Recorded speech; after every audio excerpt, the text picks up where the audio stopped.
Tutupnya sekolah dan kampus di Amerika mendorong para pengajar dan pengelola mengadakan kelas-kelas virtual. Tak ketinggalan sebuah organisasi pengajaran bahasa Indonesia di Washington DC yang mengajak anak-anak berlatih bahasa dan mengenal tradisi Indonesia dengan memasak kue khas Idul Fitri.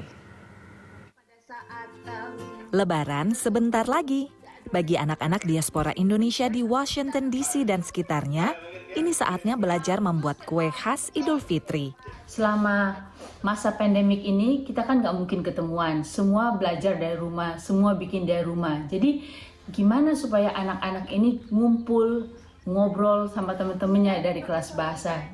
Rumah Indonesia punya ide untuk bikin masak bersama dari rumah masing-masing.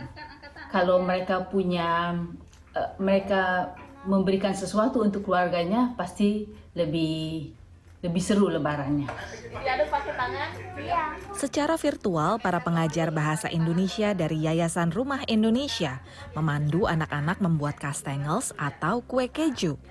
Mentega. Terus tepung. Satu lagi apa? Keju.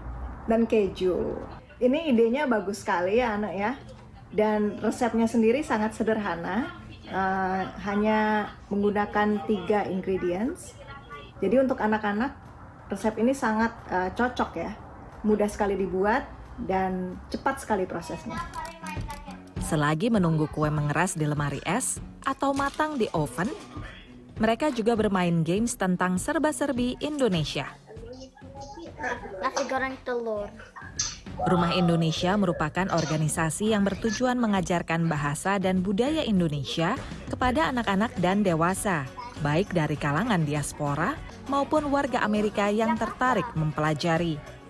Bagi warga Indonesia dengan pasangan Amerika, belajar membuat kue lebaran merupakan cara menyenangkan untuk mengajak anak-anaknya lebih mengenal budaya Indonesia.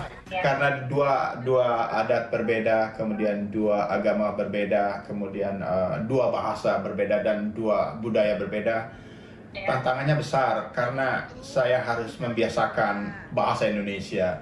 Kami mencoba untuk membiasakan, tetapi sampai saat ini belum berhasil.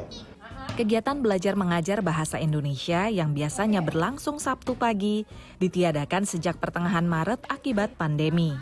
Sehingga kegiatan ini menjadi obat kangen untuk berinteraksi, bersilaturahmi, sambil berbahasa Indonesia dan menikmati kue lezat buatan sendiri bersama keluarga. Enak? Beneran?